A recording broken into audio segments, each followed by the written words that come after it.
The static hissed like a cornered snake. Across the secure channel, the voice of Trident 1 was strained, stripped of everything but grit and failing hope. Watchdog, be advised, exfil bird is down. I repeat, exfil is down.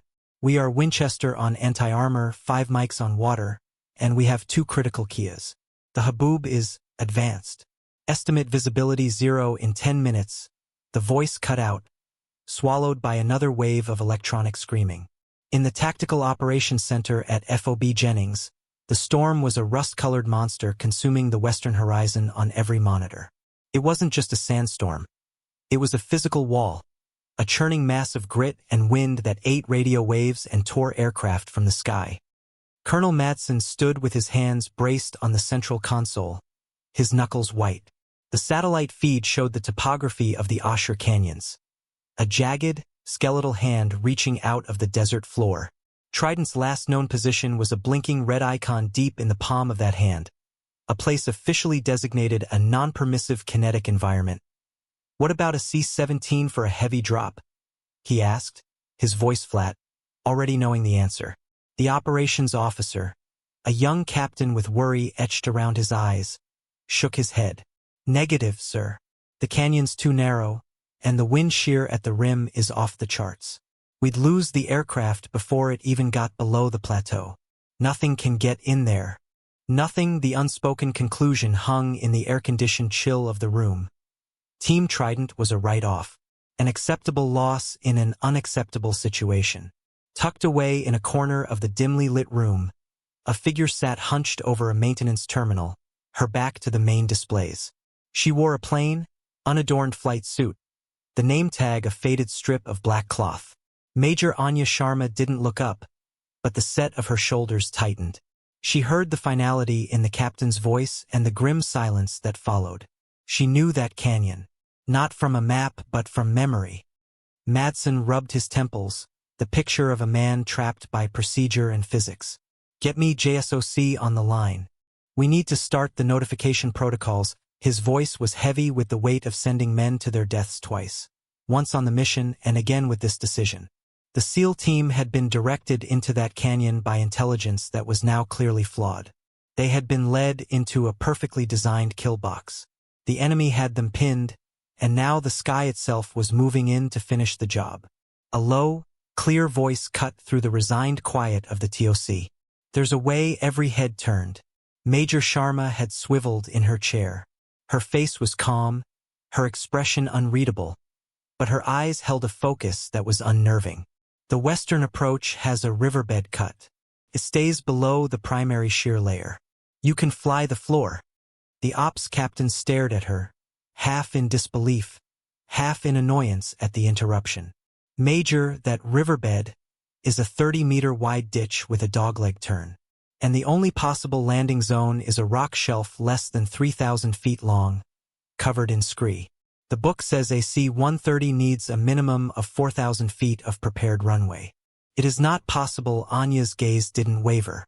It shifted from the captain to the colonel, direct and unwavering. The book wasn't written for this aircraft, or this storm. Madsen stared back at her, a flicker of something, annoyance, curiosity, desperation, crossing his face. He knew who she was, even if most of the junior staff didn't. Major Anya Valkyrie Sharma. Her file was a ghost story, full of blacked-out special program entries and flight hours on airframes that technically didn't exist. She was a legend whispered about by grizzled crew chiefs, a test pilot who had been quietly reassigned to a logistics oversight role after a mission that had gone sideways and been erased from the records. She was a weapon left on the shelf. There is no authorized corridor, Major, Madsen said, his voice a low warning. And I will not throw another airframe and its crew into a meat grinder. Anya stood up, her movements economical and precise. She walked over to the main holographic map, the red icon of Trident Team blinking like a dying heartbeat. You don't need a corridor. You need a pilot. She didn't wait for an answer. She turned and walked out of the TOC, leaving a wake of stunned silence. Madsen watched her go, the captain's protest dying on his lips. The choice was simple: certain death for the SEALs by the book, or a 1 in a million chance on a ghost. He looked at the map, then at the storm front. He keyed his internal comm, find Master Sergeant Cole. Tell him to meet Major Sharma at Hangar 4. And get me a direct line to Trident 1's frequency. Tell him to prepare for dust off. The captain's eyes widened. Sir, you can't be... I can...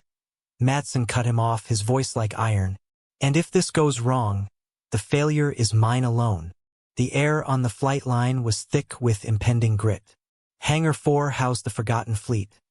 The older, battle-scarred C-130s used for training and milk runs. Anya stopped in front of one in particular. Its paint was faded, its nose art a stylized owl with glowing eyes under the name Hecate's Chariot.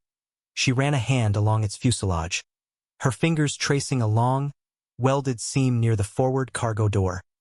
A scar from a past life they had shared.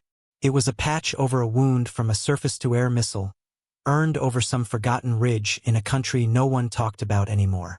Knew you'd pick this one, Major? A gravelly voice said behind her. Master Sergeant Frank Cole, her former loadmaster, stood there with a data pad in his hand. He was a man who looked like he'd been carved from oak. His face a roadmap of desert deployments. He didn't ask for orders or authorization codes. He just saw her and he knew. She's got a temperamental number 3 engine, and the port-side hydraulics are a little slow to respond in the cold. Anya nodded. She'll warm up. Her preparation was a silent, focused ritual. She didn't speak to the ground crew that materialized, drawn by Cole's authority. She pulled on her flight gloves, the leather worn smooth over the knuckles. From a deep pocket in her flight suit, she pulled a small, circular patch. It depicted a winged silhouette against a storm cloud. The call sign Valkyrie. She didn't put it on her uniform. She simply held it in her palm for a moment, the embroidered thread a familiar texture, then slipped it back into her pocket. This wasn't about recognition. It was about a promise. Cole was already directing the loading of emergency medical supplies and water. He moved with an efficiency that bordered on prescience. Strapping everything for high-G maneuvers, Major. Assuming this isn't going to be a gentle flight. Assume we're going to fall out of the sky and land on purpose. She replied without looking at him, her attention on the cockpit pre-flight check. Her movements were a fluid dance across the instrument panel, her hands knowing every switch and breaker by feel. She wasn't just checking a list. She was communing with the machine. The aircraft wasn't an object. It was a partner, one with scars and memories of its own. As she settled into the pilot's seat, the worn sheepskin cool against her back, she rested her hand on the yoke. She remembered the words of her first instructor, a man who flew Spectre gunships in Vietnam. Don't fly the numbers, he told her. Fly the air. The plane will tell you what it can do. Your job is to listen. The storm was almost upon them. The wind was a physical presence, rocking the massive aircraft on its struts. The first engine coughed to life, then the second, their Allison turboprops cutting through the rising howl. She knew this route, this rhythm. The map showed a canyon. She saw a corridor of wind, a river of air she could ride. The tower cleared them for takeoff with a voice tight with disbelief. Valkyrie, you are cleared, at your discretion. Godspeed. Anya pushed the throttles forward, and Hecate's chariot lumbered down the runway, accelerating not into a clear sky, but into a solid, churning wall of sand. The moment they entered the Haboob, the world dissolved. Day turned to a suffocating, blood-orange twilight. The reassuring view of the horizon vanished, replaced by a maelstrom of particulates hammering against the cockpit glass like a million tiny fists. The roar of the engines was joined by the scream of the wind, a high, terrifying shriek that vibrated through the airframe and into Anya's bones. On the comms, the world died. The crisp chatter of the FOB was gone, replaced by the relentless hiss of static. They were alone. The captain's warnings about wind shear became a violent reality. The C-130 bucked and plunged, dropped 100 feet in a sickening lurch, then was slammed upward by an invisible fist. The autopilot screamed an alert and disengaged. Alarms blared. The co-pilot, a young lieutenant who had been assigned at the last minute, was fighting the controls, his face pale. I can't hold her, he yelled over the noise. Anya's voice was calm, cutting through the chaos. "I have the aircraft." She placed her hands on the yoke, her touch firm but not fighting. She didn't try to force the plane into submission. She yielded, anticipated, and corrected, making thousands of micro-adjustments per second. She wasn't flying an aircraft. She was surfing an avalanche. On the ground, pinned behind a rock formation, Trident 1 heard it first. A low, guttural drone that seemed to come from the rock itself. It wasn't the high-pitched whine of a fighter or the thumping chop of a helicopter. It was a sound no one expected to hear inside this storm, inside this canyon. "Anyone else hear that?" He croaked into his helmet mic, his throat raw. One of his men, a young medic, looked up, his eyes wide with a mixture of fear and wonder. "Sounds like a ghost." The drone grew louder, deeper, vibrating in their chests. It was the sound of something massive moving through impossible conditions. In the TOC, Colonel Madsen stared at a screen that showed nothing but static where Anya's transponder signal should be. The link was dead. Protocol dictated he declare the aircraft lost. He didn't. He just waited, his hand gripping the edge of the console, his knuckles bone white. He was listening to the same static as everyone else, but he was listening for a miracle. Suddenly, a shadow fell over the seals. Out of the swirling red dust, less than 200 feet above the canyon floor, the C-130 materialized. It wasn't flying straight and level.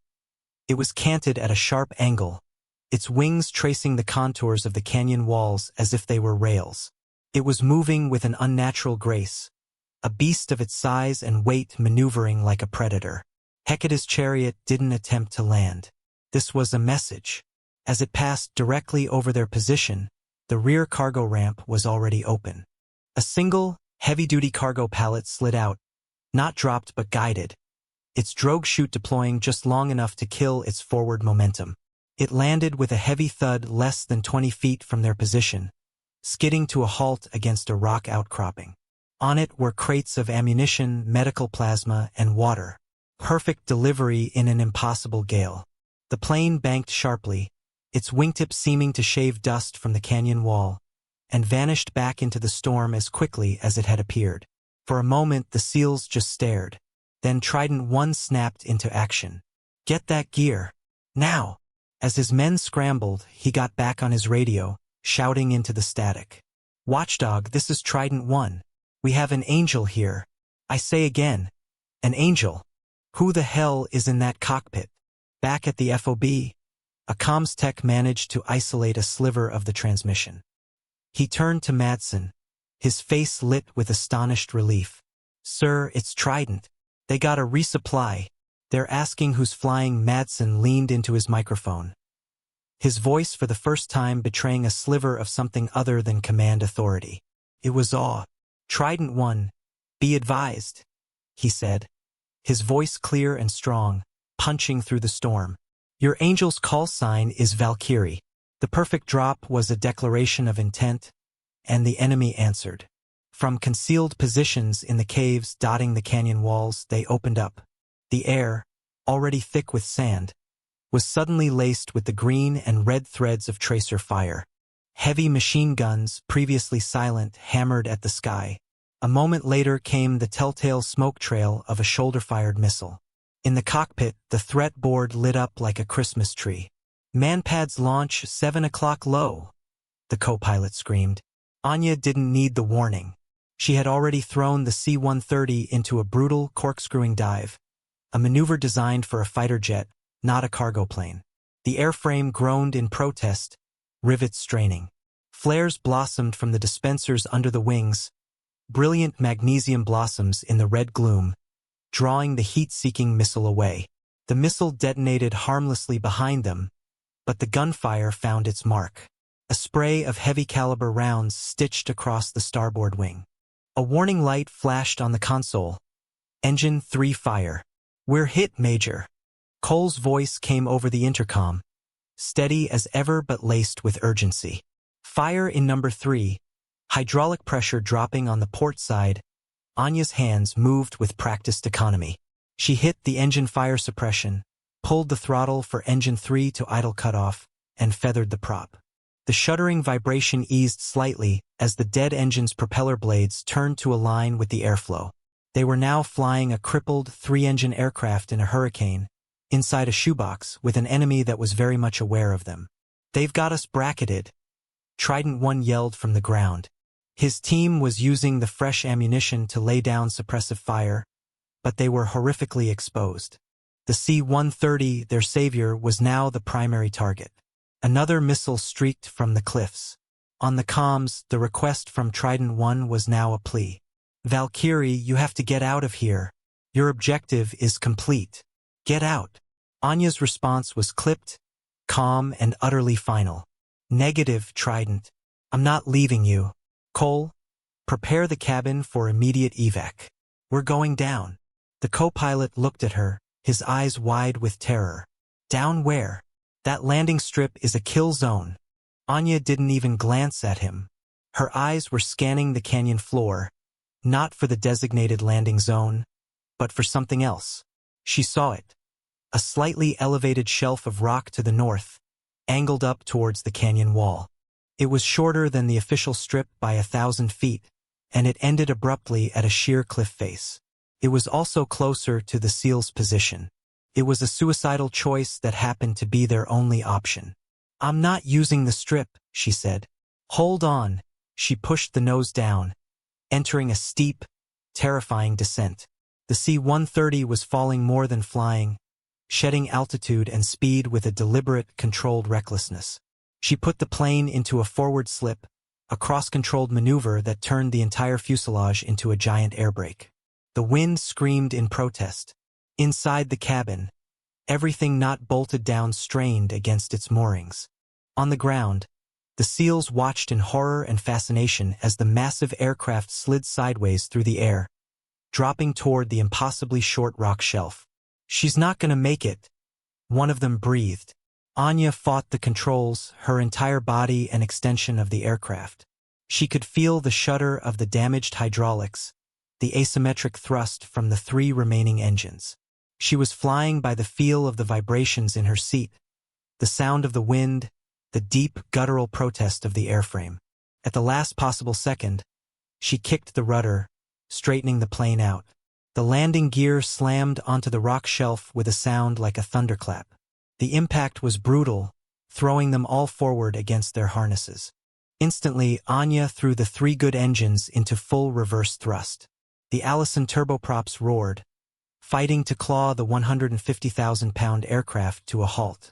The plane skidded, tires screaming on the stone, shedding metal and momentum as it careened toward the cliff face at the end of the shelf. Cole, braced in the cargo bay, watched the canyon wall fill his entire vision. It was over. But then, with a final, groaning shudder that vibrated through the entire deck, the C-130 stopped. Its nose was less than 10 feet from the sheer rock wall. Silence for a heartbeat. Then Anya's voice, calm as ever, cut through the intercom.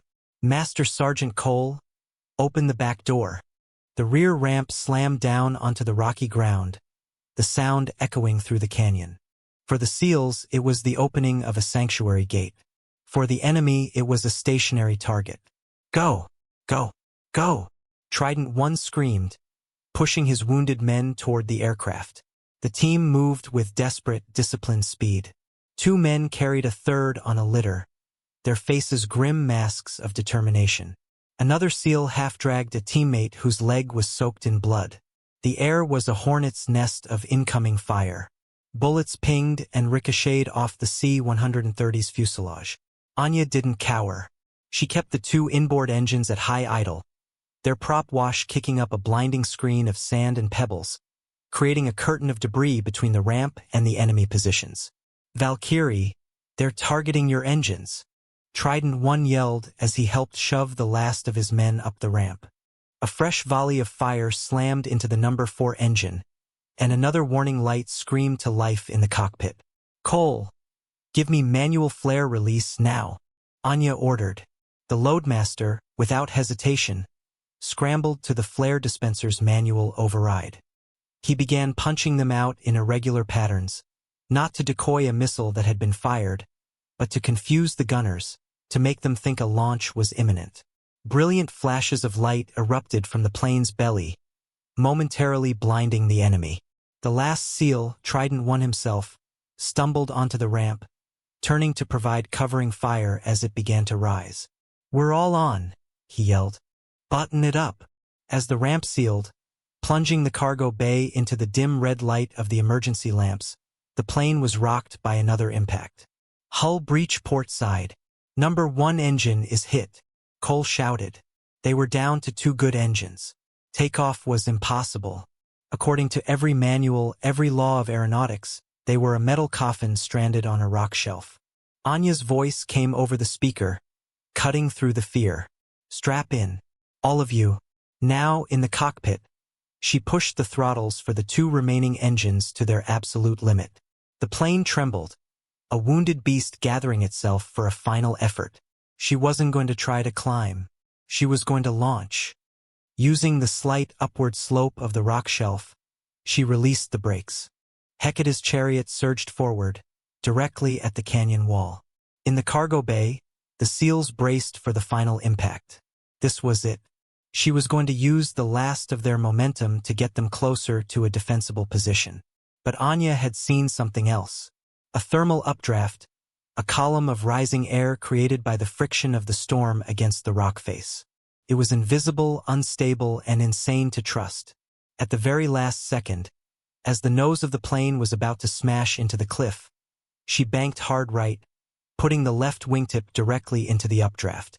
The wing scraped against the rock, tearing a 10-foot gash with a scream of tortured metal, but the lift was instantaneous and violent. The C-130 was hurled upward and sideways, clawing for air, a broken-winged bird fighting its way out of a well.